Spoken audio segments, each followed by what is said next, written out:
There are doors in the universe that should never be opened, and humanity kicks them down every single day. We call it progress. We call it necessary.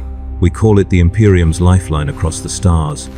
But every man and woman who has ever stepped aboard a void ship bound for the Immaterium knows the truth, that the administratum will never print on their manifest, and the navigator houses will never speak aloud. The journey between worlds does not happen in empty space. It happens inside something vast and hungry. Something that dreams in colors your mind was never meant to process. And when you travel through the warp, you are not simply moving through a dimension. You are being swallowed. The only question is whether it will spit you back out, and what will be left of you when it does. I learned this truth aboard the carrier, hauler Eternal Vigilance, on a routine supply run from Calth to Macragge, a journey that should have taken 3 weeks, but stretched into 4 months of screaming metal and corridors that learned how to hate. My name is Corvin Thale, Junior Logisticae Officer, 3rd class, and I survived what no survival manual prepared me for. This is not a technical report, this is a confession. The first thing they never tell you in the scholar training cubes is how the ship sounds different the moment you translate into the warp. The engines do not change pitch, not technically, but something in the vibration shifts from mechanical to organic, as if the hull itself has taken a breath it will not release until you exit back into real space. I had made 6 previous voyages through the Immaterium, all short hauls, all blessedly uneventful, and I had convinced myself that the superstitions whispered in the crew quarters were nothing more than void, madness and recycled air paranoia. The Jella field keeps us safe, I told myself. The navigators know the currents. The Imperium has been doing this for 10,000 years. I was an educated man, trained in the logical systems of supply chain management and material distribution. I did not believe in ghosts. The warp taught me that belief is irrelevant. Reality is what happens to you, not what you think should happen. And when the Eternal Vigilance shuddered into the Sea of Souls on the 14th day of Secundus, reality became negotiable. The ship is still moving, I can feel it. The first 48 hours felt normal, or what passed for normal when your ship was suspended in a dimension where physics took suggestions rather than orders. I performed my duties cataloging the cargo manifests in Hold Tertius, checking seals on ammunition crates bound for the Ultramarines garrison on Macragge, ensuring that every last power pack and every ration tin was accounted for in triplicate. The work was tedious, which I welcomed. Tedium meant structure. Structure meant sanity. I ate my protein paste in the officers' mess with 3 other logistica staff, and we played regicide in silence because conversation felt dangerous somehow, as if the words themselves might attract attention from something listening in the spaces between bulkheads. On the second night, Operative Mallerie mentioned that she had seen a child running through the cargo bay, a small girl in a white shift, and when she called out, the child turned a corner that Mallerie knew for certain ended into a sealed pressure door. We searched. There was no child. There was no corner. The corridor terminated exactly where the ship's schematic said it should, and Mallerie apologized, blamed fatigue, and never spoke of it again. But I saw her checking the corners after that, always watching the periphery, always looking for doors that should not exist, and her hands shook when she held her data slate. The warp sickness came for the lower decks first, the way disease always does, creeping up through the hierarchy of the ship from the underhive of humanity that kept the plasma drives running and the waste reclaimers functioning. It started with the Servitors, and that should have told us everything. These were lobotomized slaves of the Omnisia, beings whose humanity had been scooped out and replaced with sacred machinery, creatures who should not have been capable of aberrant behavior because their brains were hardwired to perform specific functions and nothing else. On the 4th day, a servitor assigned to coolant maintenance in the engineering section simply stopped moving. It stood in the middle of a corridor, blocking traffic, its augmetic arms frozen mid-gesture reaching for something that was not there. When the tech priests arrived to diagnose the malfunction, they found nothing wrong with its systems. The servitor was operating at full capacity, all neural pathways functioning within acceptable parameters. It simply refused to move. What if the warp wasn't outside us, but inside? When they finally overrode its motor functions and dragged it to a maintenance bay, they discovered that it had carved a symbol into its own chest with one of its utility implements. Working for hours while its pain receptors screamed warnings its lobotomized brain could no longer process. A spiral within a spiral that seemed to rotate even when you looked directly at it. Bleeding edges that formed equations I almost understood. The tech priests melted the servitor down in a plasma furnace and never filed a report. But 3 more servitors stopped functioning in identical fashion over the next 2 days, each one carving the same symbol in the same location with mechanical precision. The whispering started then, crew members reporting voices in the ventilation ducts speaking in languages that felt familiar but wrong, words that tasted like copper and smelled like burning hair. I only know about the servitors because I was in the adjacent cargo hold when they brought the first one past, and I saw the symbol. I see it still, sometimes, when I close my eyes, rotating slowly like a prayer wheel in some daemon temple, and when I see it I hear singing.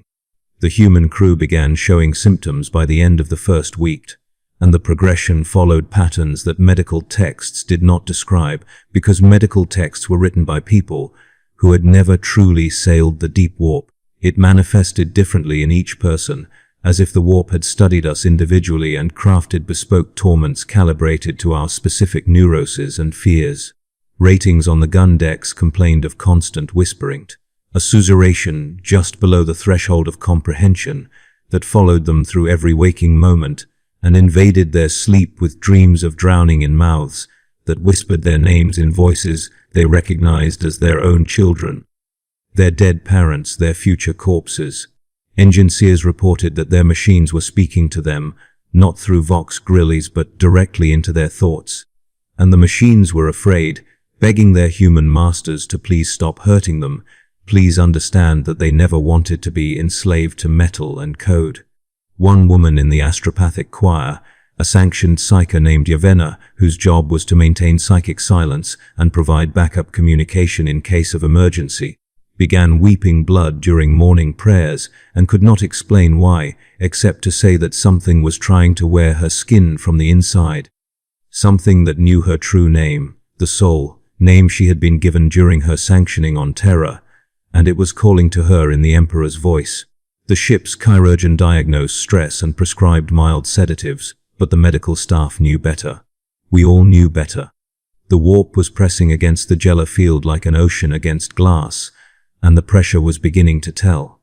I first felt it on the 9th day, during an inventory check in the lower ammunition holds, and the realization came not as sudden terror, but as creeping understanding.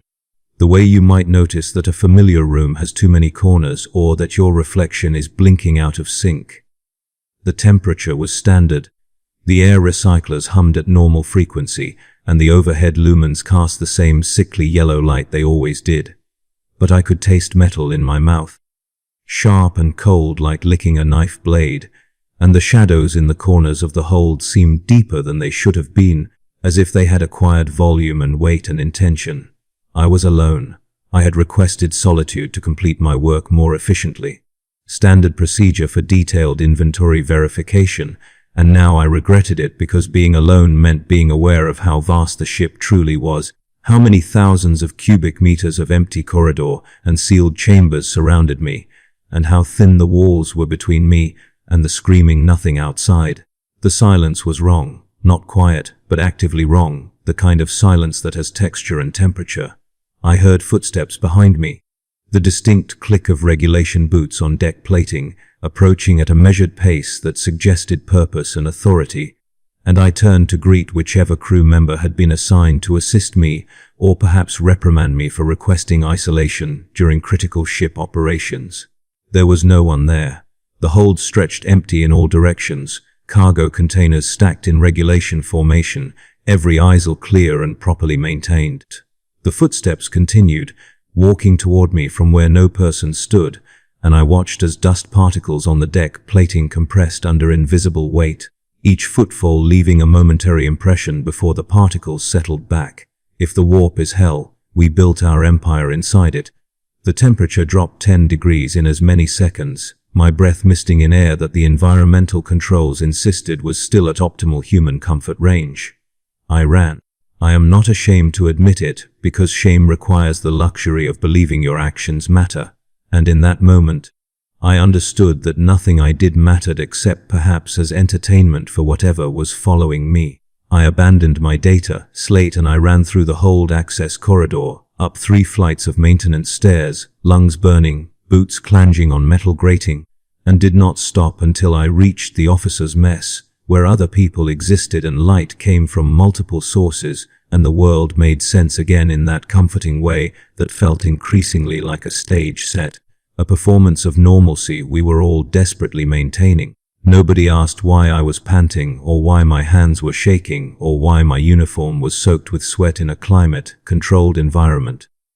They had their own stories by then, their own moments of wrongness they could not articulate. We were all learning the same lesson in different classrooms, and the lesson was simple. We had sailed beyond the boundaries of reality, and reality does not appreciate being left behind. The navigators sealed themselves in the spire after the second week, and this was unprecedented in ways that even the most veteran crew members recognized as catastrophic.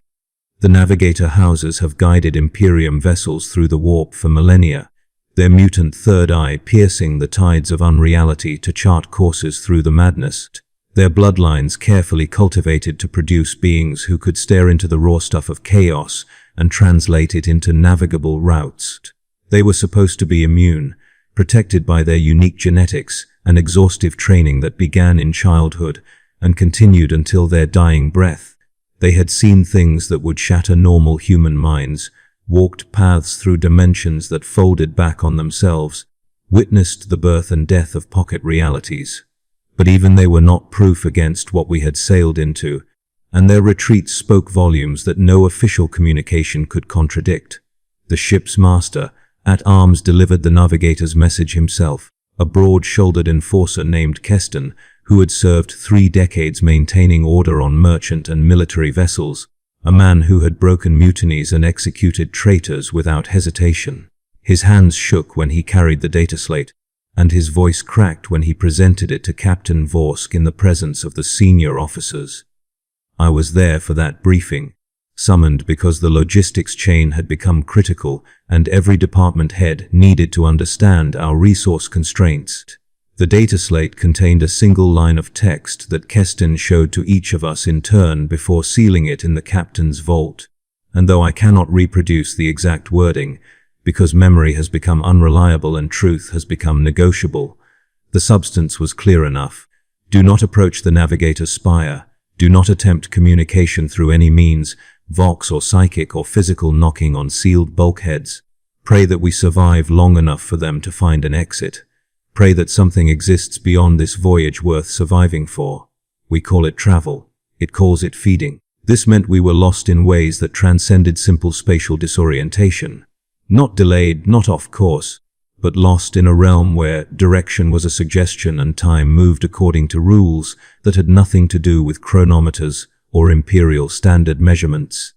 The Eternal Vigilance had become a ghost ship sailing through nightmare waters, and the people who were supposed to bring us home had locked themselves away and refused to answer questions, and we understood without being told that they were not refusing out of spite or arrogance but out of terror. Because if the navigators were terrified, then there was no hierarchy of courage we could ascend to reach safety. We were alone in the way that children are alone in the dark, except the dark was infinite and it was breathing and it knew our names. The captain tried to maintain order through routine, and for a time the fiction held. Captain Helena Vorsk was a veteran of 30 years in the merchant fleet, a hard woman who had survived orc raids and chaos incursions and once navigated through an iron storm that had crippled 2/3 of her escort squadron. She was not given to panic or superstition. She demanded that all crew continue their assigned duties, that all stations remain manned, that the appearance of normalcy be maintained even if normalcy was a fiction we were all pretending to believe. Morning briefings occurred on schedule. Shift rotations proceeded without variation. Meals were served at regulation hours. It was a command structure built on denial, and it held longer than anyone expected. a testament to human desperation to cling to pattern, even when pattern has stopped making sense. But the warp does not care about your schedules. The warp does not respect your determination. The warp finds the cracks in your discipline, and it pries them open and it crawls inside. The breakdown began in the third week when rating Corvin threw himself into a plasma intake and was vaporized before anyone could reach him. He left no note, showed no signs of distress during his previous shift, simply walked to the engineering bay during morning prayers and climbed into the intake manifold while reciting the litany of departure backward, each word inverted and wrong. An engineer named Valdez opened an airlock without a void suit 2 days later and stepped into the warp itself, and the last thing anyone heard through the Vox was him laughing, a sound that continued for 17 seconds after his body should have been destroyed by exposure. A junior officer slit her wrists in her bunk and bled out silently while her roommate slept 3 meters away, and when they found her, she had written something on the wall in her own blood, but the words kept changing every time someone tried to read them, rearranging themselves into new configurations that seemed to be responding to the reader's thoughts. The chirurgeons declared them casualties of acute warp exposure, a clinical term that meant absolutely nothing and explained even less. The captain ordered the bodies consecrated and launched from the torpedo tubes in lieu of proper burial rites, and we gathered in the chapel to hear the ship's preacher drone through the litany of departure, while everyone present tried not to think about the fact that corpses, ejected in the warp, do not rest in peace. They do not rest at all. The bodies float in that screaming ocean and things find them, things that are curious about human flesh and human memory, and sometimes those bodies come back, knocking on the hull in patterns that sound almost like communication. I stopped sleeping after the first nightmare that was not a nightmare. I had collapsed in my bunk after a 16-hour shift, exhausted beyond reason, and I slipped immediately into a dream of walking through the cargo holds. In the dream, the holds were infinite, stretching in all directions far beyond the physical dimensions of the ship, and every container I passed was open, leaking contents that made no sense. One crate spilled children's teeth, thousands of them, each one still attached to a fragment of jawbone that whispered prayers. Another wept oil that formed words in pooling script I could almost read, sentences about futures that would never occur and pasts that had been edited out of history. A third contained mirrors, and every reflection showed me standing in a different location, wearing different clothes, holding different objects, living different lives, and when I tried to look away, the reflections stepped out of the glass and began walking toward me with my own face and my own voice, asking why I had abandoned them here, why I had chosen this timeline over theirs, why I deserved to be real when they did not. I woke screaming, and the terror should have faded with consciousness, but it did not, because standing at the foot of my bunk was one of the reflections, still wearing my face, still speaking in my voice, asking me questions I could not answer. I threw my data slate at it, and the figure dissolved like smoke, but I could hear it laughing in the ventilation ducts for hours afterward, and sometimes I still hear it, whispering through air recyclers, asking if I am ready to trade places yet. The Jella field began fluctuating on day 23, and this was the nightmare scenario, the failure condition that every Void crew feared above all others. The Jella field was the only barrier between our reality and the raw madness of the warp, a bubble of sanity maintained by ancient technology and constant prayer, and when it weakened, the boundary between inside and outside became porous.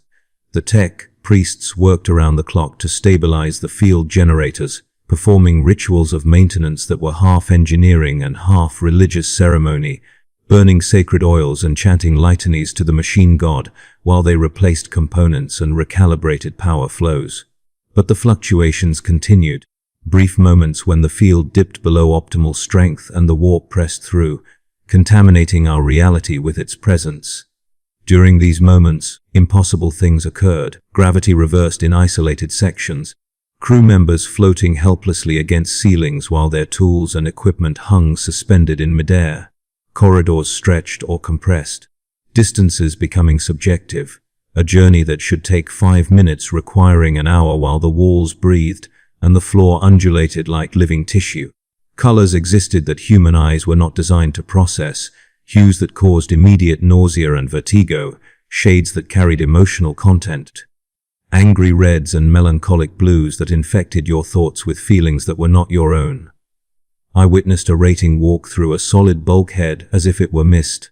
And on the other side, he was in a completely different deck section 3 levels away, with no memory of transition and no understanding of how the laws of physical matter had temporarily suspended themselves on his behalf. The tech priests declared it a temporary spatial anomaly and ordered all crew to remain in designated safe zones, but there were no safe zones. The ship itself had become unreliable, its geometry negotiable, its internal logic subject to revision without notice. The thing that wore Mallerie's face appeared on day 27, and I knew immediately that it was not truly Mallerie, because I had attended her funeral 3 days prior. She had been found in the forward observation blister with her eyes removed and her mouth full of wire, and the chirurgeon's report listed cause of death as self-inflicted trauma. Though no one could explain where she had obtained the wire, or why she had done it, or what she had been looking at through the blister's viewport, when reality had finally broken her completely. Yet here she stood in the corridor outside my quarters, wearing her uniform, smiling at me with an expression that was not quite right. The geometry of her features slightly wrong, as if someone had reconstructed her from a description rather than from memory. She spoke my name. She asked if I was coming to the briefing, though no briefing had been scheduled. She mentioned a detail about a supply requisition that only Mallerie would have known, a minor discrepancy in ammunition counts that we had discussed privately weeks ago, and for a moment, I almost believed that I had imagined her death, that the stress had created false memories, that reality was more reliable than I feared. Then she tilted her head 90 degrees without moving her neck, vertebrae crackling, and her smile widened until it split her face from ear to ear, revealing teeth that went back too far. And she asked me again if I was coming to the briefing, and her voice was layered with harmonics that formed words in languages I did not speak but somehow understood, and those words were invitations to follow her into places where the ship's architecture had learned new rules. I locked my door and pushed furniture against it and waited until her footsteps retreated down the corridor. I heard her visiting other quarters. I heard her knocking on doors. I heard other people screaming. In the morning, 3 crew members were missing, and we found their uniforms neatly folded outside the sealed cargo bay where the bodies had been singing. The captain assembled the remaining senior officers on day 30 for an emergency council, and the meeting had the feeling of a funeral, which in a sense it was. Only 7 of us remained from the original command staff of 14. The others had died or vanished or suffered psychotic breaks that left them catatonic, staring at walls and whispering in languages that linguist servitors could not identify. We gathered in the war room, a reinforced chamber near the bridge where strategic planning occurred, and Captain Vorsk looked at each of us with eyes that had not slept in weeks. Her face had aged a decade in 30 days, new lines carved deep around her mouth and forehead, her hair gone completely white though it had been iron, grey when we departed Kulth. She told us the truth, the thing we had all known but refused to articulate. The navigators were dead, they had died screaming in their spire, and their deaths had somehow not registered on any monitoring system until a servitor had breached the sealed door during routine maintenance and found them melted together into a single mass of flesh and metal, still faintly alive, still whispering coordinates to destinations that did not exist in any star chart or recorded warp current. Without navigators, we could not find our way out. We were adrift in the warp with no possibility of external rescue because no one would know where to look, and even if they did, no Imperial vessel would risk entering the warp currents that had swallowed us. We were alone. We had always been alone, but now we knew it with the certainty that comes from having all comfortable delusions stripped away. The captain asked for suggestions. No one had any. She dismissed us and told us to maintain our posts and await further orders, and I understood that these were the last orders she would ever give, because there was nothing left to command except the orderly management of our collective descent into madness. The crew began breaking into factions by the second month. tribal structures emerging from the ruins of military discipline. Some gathered in the chapel and prayed endless devotions to the god emperor, begging for deliverance that would not come, their prayers growing more desperate and incoherent until they were no longer speaking low Gothic, but something older, words that predated humanity's conquest of the stars. Others retreated into the lowest decks and formed primitive hierarchies, complete with their own brutal enforcement of loyalty and strange rituals that involved blood and symbols carved into flesh. A third group tried to seize control of the bridge, convinced that if they could just access the navigator's station, they could find a way out themselves, and the resulting firefight killed 12 people before the captain's armsmen put down the mutiny with las fire and blessed execution. The bodies were piled in a cargo bay because we no longer had the resources to dispose of them properly, and within a day, the bodies began moving, rearranging themselves into patterns, building structures from human bone, and meat that resembled symbols from forbidden texts, equations written in flesh that seemed to be calculating something vast and terrible. We sealed the bay and pretended it did not exist, but at night, we could hear singing from inside, voices that harmonized in ways human throats were never designed to produce, melodies that made your teeth ache and your thoughts scatter. I met the thing that claimed to be an angel on day 63, though by then time had stopped functioning as a reliable metric, and I only know the number because my chronometer insisted on maintaining the fiction of sequential days. I was scavenging for food in the officers' mess after the main supply lines had been sabotaged by one of the factions, and I found it sitting at one of the tables, eating ration paste with a delicate silver spoon that had not existed in the inventory. It was beautiful in a way that hurt to perceive, like staring at the sun or trying to comprehend the angles of higher, dimensional geometry. It had wings made of light that did not illuminate the room, feathers that seemed to exist in multiple places simultaneously, and its face was perfectly symmetrical in a way that made me want to look away because symmetry of that precision felt like an insult to nature, a mockery of the beautiful asymmetry that defines organic life.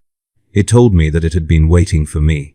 It told me that the warp had chosen me specifically, not for any virtue but because I was unremarkable, and the unremarkable were the most delicious when they finally broke.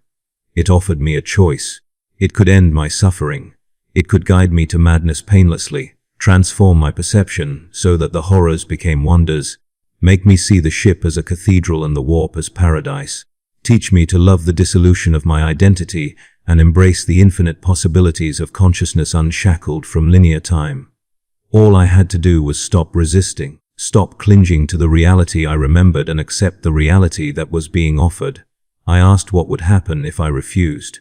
It smiled, and its smile contained multitudes, infinite variations of itself smiling in infinite variations of this moment. It told me that I had already refused 1,000 times in 1,000 alternate timelines, and in every one, I broke eventually, and the only difference was how much I suffered first. Then it vanished, and the ration paste it had been eating was actually my own blood in a bowl, and I had no memory of bleeding. What if this was the Emperor's test? What if the warp wasn't our enemy but our becoming? The warp reveals truths that sanity exists to conceal, and this is the core horror of traveling through the Immaterium. Not the physical dangers but the psychological erosion, the gradual understanding that everything you believed about yourself and your universe is negotiable. Humanity survives by constructing narratives, stories about cause and effect, about linear time, about the self as a continuous entity moving from past to future. The warp dissolves those narratives. In the warp, you can meet yourself as you might have been, as you will become, as you fear you truly are beneath the performance of personhood. You can have conversations with people who died years ago, and they will tell you things they never knew in life, secrets they discovered only in death. You can witness events that have not yet occurred and will never occur and have already occurred in dimensions adjacent to your own. The mind cannot process this. The mind was never designed to process this, because the mind is a machine built to navigate three-dimensional space and linear causality, and the warp operates according to rules that make mockery of both. And so the mind breaks, not all at once, but in progressive stages, A gentle descent into unreason that feels almost like enlightenment until you realize you are worshipping the pattern of rust on a bulkhead, and you have been standing in the same spot for 3 days without eating or sleeping, and the rust is singing to you, and you understand its song. The tech priests tried to shut down the Jella field on day 70, operating under some logic I still do not understand. They had concluded, through some combination of desperate reasoning and warp-touched insight, that the field was actually trapping us in the Immaterium, that if we simply dropped the barrier, the ship would be expelled back into real space through sheer rejection, vomited out by the warp like an indigestible foreign object. The captain ordered them stopped, recognizing the suicidal insanity of the proposal, and the armsmen opened fire, and the resulting battle destroyed 2 decks and killed most of the remaining engineering crew.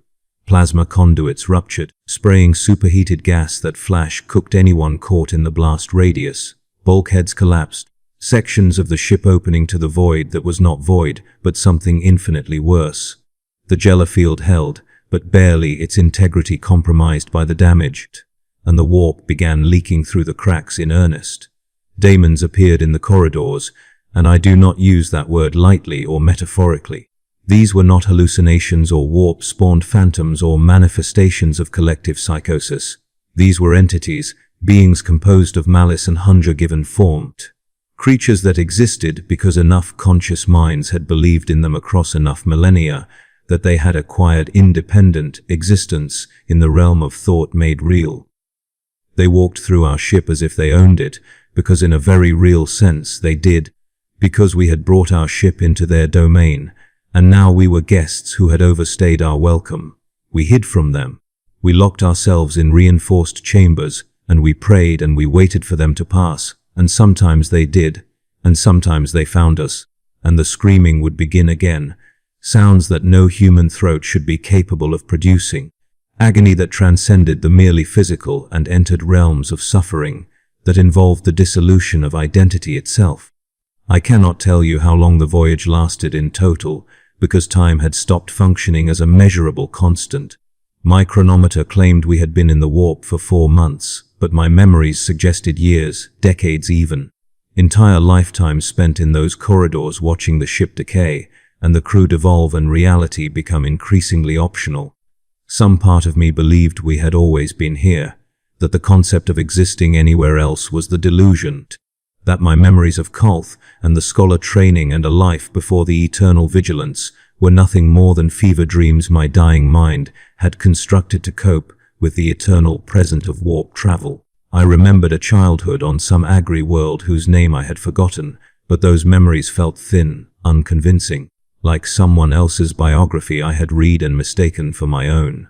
The only reality was the ship, the endless corridors, the flickering lights, the sounds of things moving through ventilation ducts, and the certain knowledge that we would never leave. We were ghosts already, phantoms of a crew that had died the moment we translated into the warp, and everything since had been the extended hallucination of dying minds refusing to accept oblivion. The ship found the way out, and I still do not understand how. Not through navigation, because the navigators were dead. Not through Imperial intervention, because no rescue was coming. The ship itself made the decision, or perhaps the warp tired of us, or perhaps some fragment of the Emperor's will reached across the gulf and pulled us home. On what my chronometer insisted was day 119, the Eternal Vigilance shuddered, and the sound of the engines changed from organic back to mechanical, and I felt reality snap into focus like a dislocated joint popping back into place. The sensation was physically painful, as if my entire body was being compressed back into 3 dimensions after existing in 4. Klaxons sounded. Emergency lights activated. The surviving crew emerged from wherever they had been hiding and converged on the bridge, drawn by instinct or hope, or simple animal confusion. What we found there was Captain Vorsk, dead in her command throne, her hands fused to the controls by some combination of heat and will, her eyes open and staring at readings that made no sense. She had died keeping the ship together through sheer determination, piloting us manually through the last kilometers of the journey, and her corpse was still warm when we found her, still radiating heat as if her soul had burned itself out like a star collapsing into a black hole. We were in the Mallerie system. We had reached our destination. The voyage that should have taken 3 weeks had consumed 4 months and 137 lives, and the cargo we had been transporting was spoiled, contaminated by warp exposure to the point of being dangerous. The Ultramarines garrison we delivered it to burned everything without inspection and quarantined the Eternal Vigilance for 3 months, while inquisitorial agents interviewed survivors and purged anyone showing signs of corruption. 23 crew members were executed after failing psychic evaluation. 14 more were sent to penal colonies for crimes they had committed during the voyage. Acts of violence and cannibalism and worse things that had seemed reasonable at the time but could not be forgiven in the cold light of real space. I was cleared for duty after 8 weeks of observation and psychological evaluation. The Inquisitors determined that I was sane, or close enough to sane for Imperial service, and they released me with a notation in my file that I was to be monitored for potential future complications. I requested a transfer to ground-based logistics and it was granted without question. I have not set foot on a void ship since. I conduct my duties from planetary installations, tracking supply routes on data screens, and I am good at my job because I understand viscerally the importance of what I do. Every shipment I catalog, every ration pack I log, every last-hour pack I route to its destination represents lives that depend on the Imperium's logistics network functioning flawlessly. And that network depends on warp travel. It depends on ships like the Eternal Vigilance and crews willing to make the journey over and over, knowing what waits for them in the space between stars. The Imperium runs on horror. It runs on the willingness of millions to sacrifice their sanity so that billions can continue existing. This is the unspeakable truth. We cannot function without the warp, and the warp cannot be survived unchanged. Every ship that enters the Immaterium emerges different, even if the voyage is successful. Even if the Geller field holds and the navigators find their path, the warp leaves marks. It leaves scars in the soul that never heal, memories that should not exist, knowledge of realities that make baseline existence feel like a comforting lie. The worst part is not the memory of what I experienced. The worst part is the suspicion that I never left. There are moments, usually at night, when I am alone in my quarters on whatever world I am currently stationed, when I notice small inconsistencies, a door in a corridor that should not exist, a person in the mess hall whose face I almost recognize but cannot place, a voice in my dreams that speaks with my own inflection and tells me that I am still aboard the Eternal Vigilance, that I never made it home, that everything since has been a fantasy my dying mind constructed to ease the transition into madness. I tell myself these are intrusive thoughts, trauma responses, entirely normal for someone who survived what I survived.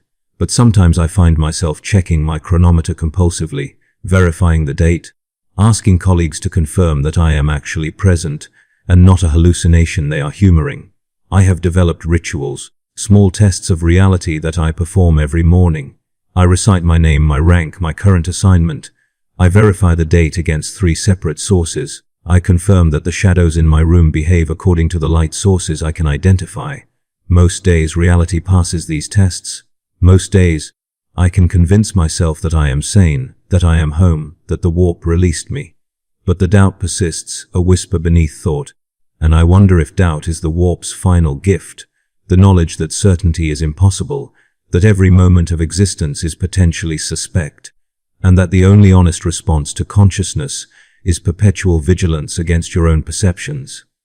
The Imperium does not want you to know these things. The Administratum publishes sanitized reports about warp travel, statistical analyses that reduce horror to acceptable loss percentages. Crews are trained in standard operating procedures and given prayers to recite, and told that faith is their shield against the darkness. This is not entirely false. Faith does provide some protection, a psychological framework that allows the mind to process the unprocessable, a narrative structure that gives meaning to suffering. But faith is not armor. Faith is a story you tell yourself to make the terror bearable, and the terror is not interested in your stories. The warp is not a place. The warp is a state of being, a realm where consciousness and reality merge, where thought becomes substance and fear becomes environment. When you travel through the warp, you are not moving through space. You are moving through the collective unconscious of every sentient being that has ever lived, a psychic ocean where every nightmare and every desire exists simultaneously, where the boundary between self and other dissolves, where your thoughts leak out into the medium and the medium's thoughts leak into you. You are a single drop of water claiming to maintain its integrity while drowning in an infinite sea. The things that live in the warp are not monsters in the traditional sense. They are concepts given form, emotions granted agency, the dark impulses of sapient minds crystallized into entities that hunt and hunger. They do not want to kill you because death is too simple, too final, too much like mercy. They want to show you what you truly are beneath the civilized performance. Strip away the layers of identity and social conditioning that you mistake for selfhood, and reveal the screaming animal core that civilization exists to suppress. They want you to understand that the person you believe yourself to be is a fiction, a collaborative hallucination maintained through constant effort, and that the warp offers liberation from that effort at the cost of everything you think makes you human. Some accept the offer. Some embrace the dissolution and walk willingly into madness, and perhaps they are the wise ones, the ones who understood that resistance is futile and suffering is optional. I have met them afterward, the ones who came back changed. And they smile with eyes that have seen too much, and they tell you that the warp showed them paradise. And you know they are telling the truth as they understand it, and that truth is more terrifying than any lie. I know a woman who made 17 successful warp voyages before the 18th broke her. She was a navigator, one of the best, a mutant aristocrat whose third eye could pierce the warp currents with uncanny precision. She guided battleships and merchant fleets and refugee transports through the Immaterium without a single loss, and she was arrogant about it, convinced that her genetics and training made her superior to the madness that claimed lesser minds. Then she saw something in the warp during a routine transit, something she refuses to describe, and she tore out her own third eye with her bare hands, clawing through bone and meat until she reached the organ and ripped it from the socket, screaming prayers that were also curses. She survived. The navigator houses fitted her with a prosthetic, a mechanical replacement that could technically function, but lacked the instinctive understanding of the true eye. She was retired from active duty, and now she lives in a habitation unit on a navigator estate, and she spends every day drawing the same symbol over and over on every available surface, walls and floors and her own skin, a spiral within a spiral. And when you ask her what it means, she smiles and tells you that you already know. You just have not remembered yet. I have seen that symbol in my dreams. I have seen it in the condensation on windows, in the grain of wood paneling, in the scatter of debris after a cargo crate breaks open. The warp leaves signatures. It marks you with patterns that your conscious mind refuses to acknowledge, but your deeper self recognizes, and those patterns are invitations, doorways waiting to be opened, and every time you notice them, you are closer to accepting what they offer. The Emperor protects. This is the foundational belief of the Imperium, the prayer that every human learns from birth, and it is true in the sense that the Astronomicon, the psychic beacon emanating from Terra, guides ships through the warp and makes interstellar travel possible. Without the Emperor's light, humanity would be isolated, each system alone in the dark, and the Imperium would collapse into 1,000 feuding kingdoms consumed by xenos and chaos. The Emperor protects by burning, by suffering, by enduring 10,000 years of agony on the Golden Throne so that his species can spread across the galaxy. But the protection is not absolute. The Astronomicon is a lighthouse, not a shield. It shows you where to go. It does not guard you from what you encounter along the way. The Emperor cannot save you from the warp sickness. He cannot prevent the daemons from manifesting. He cannot stop your mind from fracturing under the weight of impossible perceptions. He can only offer meaning, a narrative framework that suggests your suffering serves a purpose, that your death or madness contributes to the Imperium's survival, that there is some cosmic accounting in which your pain balances against humanity's continued existence. Whether this is consolation depends on how much you value humanity's collective future versus your individual sanity, And that is a calculation everyone makes differently, and no answer is wrong because all answers lead to the same destination eventually. The ship is still out there. The Eternal Vigilance was not destroyed or decommissioned after what happened to us. It was repaired, resanctified with sacred oils and prayers, assigned a new crew who knew nothing of its history, and sent back into service because the Imperium cannot afford to lose vessels, not with the constant demand for transport and the endless wars consuming resources faster than they can be produced. Somewhere in the galaxy right now, another logisticae officer is performing inventory checks in the cargo holds, another captain is preparing for warp translation, another navigator is opening their third eye to guide the ship into the Immaterium. They do not know what happened to the previous crew. The records were sealed by inquisitorial order. The ship was blessed and the corridors were repainted and new servitors were installed, and everyone pretends that history does not cling to metal, that trauma does not soak into bulkheads like blood into cloth. But the ship remembers. Ships always remember. The Eternal Vigilance has tasted the deep warp, the parts of the Immaterium where reality is so thin that existence itself becomes optional, where the membrane between thought and matter has worn transparent. And it learned something during those 4 months, some fundamental lesson about the nature of consciousness and substrate. It is hungrier now. It is aware in ways that a ship should not be aware. And the crew that serves aboard it will learn what I learned, that there are journeys from which you do not return unchanged, and that change is not always evolution. Sometimes change is rot. Sometimes change is the slow recognition that you were never the person you thought you were, and the voyage simply revealed what was always there, waiting. I will end this with a warning, though I know it is futile, because warnings are only heeded by those who have already learned the lesson they warn against. If you are reading this, you are probably someone involved in the Imperium's logistics network, someone who tracks shipping routes or manages crew assignments or processes the endless documentation that keeps the war machine functioning. You see the numbers.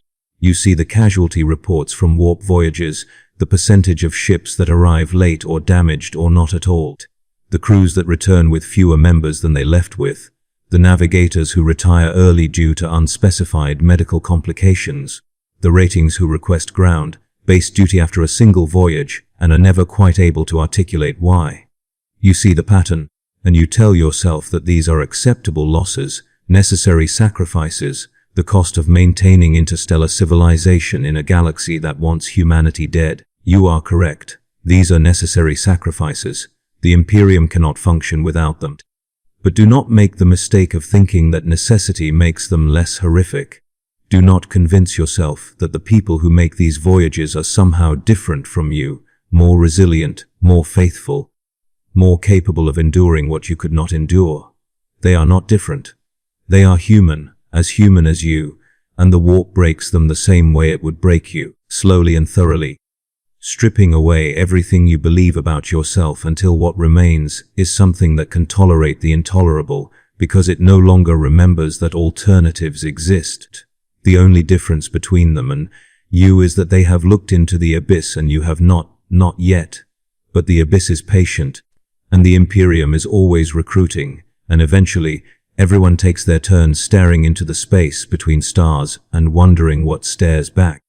The unspeakable truth of warp travel is that it is unspeakable not because it is forbidden, but because language cannot contain it. Words like horror and madness and nightmare are approximations, metaphors that gesture toward an experience that exists outside the boundaries of communication. You can read this entire account, you can memorize every detail, and you will not understand what I experienced until you experience it yourself, and by then, it will be too late to retreat into the comfortable ignorance you currently inhabit. The warp is not waiting for you in some distant future. The warp is here, now, always, separated from your reality by the thinnest of barriers, a membrane so fragile that it tears every time a ship translates into the Immaterium, and every tear weakens it infinitesimally, and one day, perhaps not in your lifetime, but in the lifetime of your descendants or their descendants, the barrier will fail entirely. The warp will flood through into real space, and everything you know will dissolve into the same howling chaos that I sailed through for 4 months that felt like eternity. This is not prophecy. This is inevitability. The Imperium has been feeding the warp for 10,000 years, offering its ships and crews and countless minds to devour, and the warp has been growing fat on the feast, learning human desires and human fears, becoming more sophisticated in its torments, and it is only a matter of time before it decides that samples are no longer sufficient and it wants the full meal. Until then, we continue. We load the cargo. We file the manifests. We send the ships into the darkness and we pray they return, and when they do return, we unload their cargo and we send them out again, and we do not ask the crew what they saw or what they heard or what they have become, because asking would require acknowledging, and acknowledgement would require action. An action would require changing a system that cannot be changed without collapsing the entire structure of human civilization. So we maintain the silence. We enforce the ignorance. We tell ourselves that faith is enough, that duty is enough, that the Emperor protects, and we pretend that the screaming we hear in our dreams is nothing more than the wind, even though there is no wind in the void, even though we know the sound for what it truly is. The sound of the door opening, the sound of something vast and hungry noticing our presence, the sound of the warp welcoming us home. We are already home.